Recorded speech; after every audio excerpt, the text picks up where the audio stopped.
এই সভার জন্য আমরা অনেকদিন ধরে কথা বলছিলাম। নির্বাচন কমিশন তার যে আইন, নির্বাচনী বিধি থেকে শুরু করে যত ধরনের পরিবর্তন তারা করছেন, সেই সব বিষয়ে স্টেক হোল্ডারদের সাথে আলাপ আলোচনা করা দরকার ছিল। এই আলোচনা করা দরকার ছিল এই ধরনের বিধি কিংবা যে কোনো ধরনের চেঞ্জেসের আগে। কারণ আপনারা জানেন যে আমাদের এটা এমন একটা কাজ যেখানে শুধুমাত্র আপনারা এককভাবে কিছু করলেই হয় না, মানে সমস্ত স্টেক হোল্ডারদের মতামতের ভিত্তিতে আপনাদের একটা সমন্বিত মতামতটা তৈরি করা দরকার। বিশেষভাবে এটা এই মুহূর্তে গুরুত্বপূর্ণ যখন আমরা একটা ডেমোক্রেটিক ট্রানজিশনের মধ্যে আছি এবং যেখানে আমাদের ন্যূনতম জাতীয় ঐকমত্য খুব জরুরি। আচ্ছা, দ্বিতীয় প্রশ্ন আসি যে আমি এটা একটা আহ্বান, নির্বাচন কমিশনের ক্ষেত্রে যতদিন ধরে নির্বাচনী ব্যবস্থার সাথে আমরা যুক্ত হতে চেষ্টা করেছি দল আকারে, আমরা নিজেরা ভুক্তভোগী। 2017 সালের 30শে ডিসেম্বর নির্বাচন কমিশনে আমরা আমাদের নিবন্ধনের জন্য আবেদন করেছিলাম। সেই নিবন্ধন তারা দেননি পলিটিক্যাল হস্তক্ষেপের কারণে। তারপর আমরা উচ্চ আদালতে গিয়েছি এবং সেটা 2018 সালের 19 সালের এপ্রিলের মধ্যে আমরা রায় পেয়েছি। 30শে জুনের মধ্যে আমাদের নির্বাচন কমিশনকে নিবন্ধন দেওয়ার জন্য বলা হয়েছিল। সেই নিবন্ধন আমরা 2024 সালের 5ই আগস্ট স্নাতক গণ অভ্যুত্থানে উৎখাত হওয়ার, এই হাসিনা সরকারের উৎখাত হওয়ার আগ পর্যন্ত আমরা পাইনি। কোর্টের নির্দেশ এখানে কার্যকর হয় না। ফলে এটা একটা উদাহরণ হিসেবে বললাম যে হাউ ইট ওয়ার্কস। সুতরাং সেই দিক থেকে আমরা মনে করি যে সাংবিধানিক প্রতিষ্ঠান হিসেবে এখন বাংলাদেশ যে ডেমোক্রেটিক ট্রানজিশন এর মধ্যে আছে, যে আকাঙ্ক্ষা শহীদের রক্তের উপর দাঁড়িয়ে তৈরি হয়েছে, সেটা হচ্ছে একটা জবাবদিহিমূলক, একটা ক্ষমতার ভারসাম্পন্ন সমন্বয় ব্যবস্থা। সেখানে প্রতিষ্ঠান খুব গুরুত্বপূর্ণ এবং সেই প্রতিষ্ঠান হিসেবে যাতে নির্বাচন কমিশন গড়ে ওঠে তার জন্য আমরা সাংবিধানিক পরিবর্তনের কথা বলা হয়েছে। কিভাবে নিয়োগ হবে নির্বাচন কমিশনের, সেটা একটা কনস্টিটিউশনাল কমিশনের মাধ্যমে। আমি বিস্তারিত করছি না, শুধু আপনাদের আহ্বান জানাচ্ছি যে এই নির্বাচনের মধ্য দিয়ে আপনারা এমন একটা প্রতিষ্ঠান হিসেবে ভূমিকা রাখবেন যাতে করে পরবর্তীকালেও সেটা একটা দৃষ্টান্ত এবং অনুসরণযোগ্য একটা জায়গা দাঁড়ায়। কয়েকটা ছোট বিষয়ে কথা বলি। একটা হচ্ছে যে গত 3-4 মাস ধরে একটা কথা বারবার আমরা মাননীয় প্রধান উপদেষ্টা সহ সর্বত্র বলছি, ইলেকশনের সময় তো বটে, ইলেকশনের পূর্বকালেও কিন্তু নির্বাচনের পরিবেশ একটা গুরুত্বপূর্ণ ব্যাপার এবং নির্বাচনের পরিবেশটাই হয়ে উঠবে নির্বাচনের ক্ষেত্রে সবচেয়ে বড় চ্যালেঞ্জ। এখন যদি আমরা আদেশ বাস্তবায়ন এগুলো নিয়ে এক ধরনের সেটেলমেন্ট হয়েও যায়, তার পরের চ্যালেঞ্জ কিন্তু সবচেয়ে বড় পরিবেশ।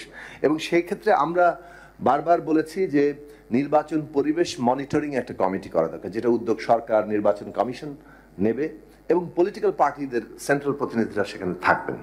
কোনো এক জায়গায় যদি একটা কনফ্লিক্ট হয়, সেটা যাতে এখানে রিপোর্টেড হতে পারে এবং রাজনৈতিক দলগুলোর সহযোগিতাতেই সেটার একটা রেজলিউশন কিংবা একটা রিজলভ করার জায়গা তৈরি হতে পারে। কারণ হচ্ছে আপনার পলিটিক্যাল পার্টি যদি এই জায়গায় একটা সহযোগিতামূলক জায়গায় না থাকেন এবং কোনোভাবে কনফ্লিক্ট সমাধানের একটা জায়গা না থাকে, তাহলে কিন্তু নির্বাচন কমিশন কি আইন শৃঙ্খলা বাহিনী একটা ভালো নির্বাচন করে দিবে, এটা বাংলাদেশের ক্ষেত্রে অভিজ্ঞতা বলে না।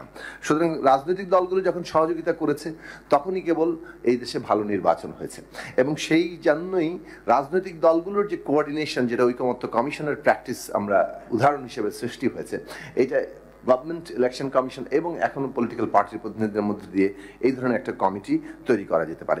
কয়েকটা জাস্ট ছোট ছোট এক লাইনে বলি। সেটা হচ্ছে প্রতীক স্পষ্টরূপে, এটা ইতিমধ্যে আমাদের বলা হয়েছে, প্রতীকটা খুব স্পষ্ট হতে হবে। বিশেষভাবে আমাদের মতো নতুন দলগুলোর জন্য এটা বিশেষ প্রয়োজনীয়, যারা প্রতীক মাত্র পেয়েছি এবং সেই ক্ষেত্রে প্রতীকটা বুঝে ওঠা অনেক সময় সমস্যা হয়, এত ছোট আকারে থাকে যে এটা আসলে স্পষ্টই হয় না। ফলে একটু সামান্য কাগজ বাড়িয়ে যদি আপনি করেন, এটা জনগণের জন্য সুবিধাজনক হবে। এই প্রসঙ্গে বলি যে আমরা আমাদের দলীয় প্রতীক, অনেক দলই যে আমরা সহ অনেক দলই মনে করবে যে তারা নিজেদের নিজস্ব প্রতীকেই নির্বাচন করবেন, কিন্তু কোনো জোট গঠন করে কোনো দল যদি মনে করে তারা জোটগত একটা প্রতীকে নির্বাচন করবেন, সেক্ষেত্রে আপনার এটা বাধা রাখাটা আমরা সমীচীন মনে করি না। এই সুযোগ রাখা দরকার, সেটা আপনারা নোট করবেন। এবং বাংলাদেশে যদি ধরুন এখনো বিতর্কের সমাধান হয়নি, কিন্তু যদি উচ্চ কক্ষে যে পিআর এর সমর্থন আমরা করেছি, আমাদের প্রস্তাব ছিল, সেটা যদি কার্যকর হয়, ওটা একটা নতুন ধরনের আলোচনার বিষয় হবে।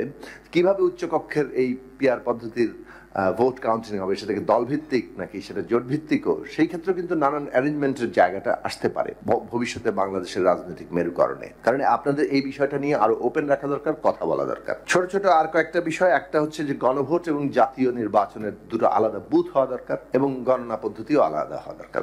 একই হয়তো স্থানে হবে, কিন্তু লোকবল এবং বুথ আলাদা হওয়া দরকার। এটা ইতিমধ্যে বলেছেন, আমরা এটা সমর্থন করি। কেন্দ্রে আইন শৃঙ্খলা বাহিনী পুলিশ, আনসার কিংবা ব্যাকআপে মিলিটারি আমাদের সেনাবাহিনীর সদস্যরা থাকবেন, সেটার একটা নির্দিষ্ট সংখ্যা আমাদের জানা থাকা দরকার। কারণ কেন্দ্রের নিরাপত্তা হচ্ছে সবচেয়ে জরুরি বিষয়, কেউ যাতে কেন্দ্রকে প্রভাবিত করতে না পারে। কমিশন বিতর্ক আয়োজন করবে সেটা বলা হয়েছে। মিডিয়ার উপস্থিতিও কেন্দ্রে খুব জরুরি দরকার। এর আগে আমরা দেখেছি মিডিয়াগুলোকে সরানো হচ্ছে, মিডিয়ার উপস্থিতি খুব জরুরি বিষয়। আর কয়েকটা কিছু বলবো, একটা হচ্ছে এমএফএস অ্যাকাউন্টকেও যুক্ত করা। মানে আমরা যেমন ব্যাংক অ্যাকাউন্ট আছে সেটা যেমন জানানো হবে ইলেকশন কমিশনকে যে আমাদের এটা হচ্ছে ইলেকশন কেন্দ্রিক ব্যাংক অ্যাকাউন্ট, তেমনি মোবাইল ফাইন্যান্সিং যে কোনো অ্যাকাউন্ট থাকলে সেটাও ইলেকশন কমিশনে জমা দেওয়া, যে আমার এটার মধ্যে দিয়েও লেনদেন হবে এবং দুটো লেনদেনই তখন রিপোর্ট আকারে জমা দেয়। কারণ মোবাইল ফাইন্যান্সিং সিস্টেমেরও লেনদেনের একটা পাওয়া যায়, প্রতিবেদন স্টেটমেন্ট পাওয়া যায়। ইউনিয়ন প্রতি ফেস্টুন, এটা আসলে বলা হয়ে গেছে। মানে ধরেন আপনি এক ইউনিয়নে যদি একটা ফেস্টুন না থাকে, এটা আসলে এই জায়গাটা আমার মনে হয় যে একটা মানে যেটা কার্যকর হবে না সেরকম একটি আপনারা নিয়ম আরোপ করতে যাচ্ছেন। ইতিমধ্যে হাজার হাজার ফেস্টুন, বিলবোর্ড সব লেগে আছে, এগুলো আপনি অপসারণ করলেন। তারপরে আপনি একজন প্রার্থী যার ওই পরিমাণ অর্থ ব্যয় নাই, করার সক্ষমতা নাই, তাকে আপনি একটা মানে আগে থেকেই অসম প্রতিযোগিতার মধ্যে তো সে অলরেডি আছে। তারপর যখন সে যাবে, এটাও আমরা দেখেছি এর আগে যে বলা হয়েছে এতগুলো ওয়ার্ড প্রতি একটা ফেস্টুন লাগানো হবে, কিন্তু যাদের শক্তি সামর্থ্য বেশি তারা মানে সংখ্যার পর সংখ্যা লাগিয়ে যাচ্ছে, এটা কেউ মনিটরও করছে না, এটার কোনো নিয়ন্ত্রণের জায়গায় থাকছে না। সেই ক্ষেত্রে আমাদের বক্তব্য হচ্ছে যে এইটা পুনর্বিবেচনা করা, একদম বাস্তব সম্মত করা, প্র্যাকটিক্যাল জায়গাতে করা। কাপড়ের কথা বলেছেন, আমরা নিশ্চিতভাবে পরিবেশ সম্মত যে পদ্ধতি সেটাকে সমর্থন করি, কিন্তু প্র্যাকটিক্যাল রিয়ালিটিতে বিকল্প জায়গাগুলো কি? আপনারা পোস্টারও বন্ধ করে দিয়েছেন। আপনি যখন ফেস্টুনে আবার এই ইম্পোজ হন, তাহলে মানে মূলত লিফলেট ছাড়া আর কোনো প্রচারের জায়গা থাকছে না। প্র্যাকটিক্যালি এটা কিন্তু প্রচারণা, ইলেকশন প্রচারণার জন্য ধরুন ভিজুয়াল ইজ ইম্পর্টেন্ট। আমি একজনকে একটা লিফলেট দিলাম, তিনি এটা রাখলেন, পকেটে রেখে দিলেন, দেখলেন, কিন্তু তিনি একটা বিলবোর্ড যাওয়া আসার পথের মাঝে 20 দিনে অন্তত 20 বার দেখেছেন। এইটা খুব জরুরি, এটা ছাড়া তো আসলে হবে না। সেটা পোস্টারে দেখেন, সেটা বিলবোর্ডে দেখেন, প্র্যাকটিক্যাল। আমরা যতটুকু নির্বাচন করেছি সেক্ষেত্রে আপনাদের এগুলো আর রিথিং করতে হবে। কারণ প্রচারণায় যদি আপনারা তো আমাদের প্রচার করে দিচ্ছেন না। যদি এমন হতো যে নির্বাচন কমিশন সমস্ত প্রার্থীদের প্রচারের দায়িত্ব নিচ্ছে, আমাদের কারো কিছু ভাবতে হচ্ছে না, তাহলে তো একটা ব্যবস্থা হতো। যেহেতু প্রচার আপনি প্রার্থীর নিজের দায়িত্বে দিচ্ছেন, তাহলে প্রার্থীর জন্য কোন ধরনের প্রচার করলে একটা মানে একটা ন্যায্য এবং সমতাভিত্তিক জায়গা তৈরি হয়, মোটামুটি ভারসাম্য তৈরি হয়, সেই জায়গাটা, হ্যাঁ বড় দলের বড় কর্মী আছে, সেটা তো তারা অ্যাডভান্টেজ থাকবেই, কিন্তু ন্যূনতম যিনি নবীন প্রার্থী, নতুন প্রার্থী, তুলনামূলক সাংগঠনিক শক্তি কম, তাদের জন্য কিভাবে তারা একটা মোটামুটি লেভেল প্লেইং জায়গায় আসতে পারেন, সেটা আপনাদের ভাবা খুব জরুরি।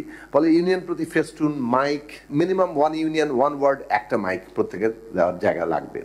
ফেস্টুন এবং পোস্টার এবং এটা নিয়ে ভাবা দরকার। আমাদের প্রস্তাব হচ্ছে পোস্টার যদি আপনি ব্যাপক ভিত্তিক ছাপার কন্ট্রোল না করতে পারেন, নির্দিষ্ট প্রতি জায়গাতে নির্বাচন কমিশন পোস্টার লাগানোর স্থান তৈরি করবে, সেখানে দল প্রতি কয়টা পোস্টার বরাদ্দ থাকবে সেভাবে পোস্টার থাকবে প্রত্যেক দলের পোস্টার, যাতে করে মানুষজন আসা যাওয়ার পথের মধ্যে দেখতে পায়। একটা বিলবোর্ডে যদি 10 জন প্রার্থী, 20 জন প্রার্থীর পোস্টার থাকে, তখন তারা দেখবে, অন্তত দেখার তো সুযোগ তার লাগবে। এটা ছাড়া আসলে এই জিনিসটা হবে না।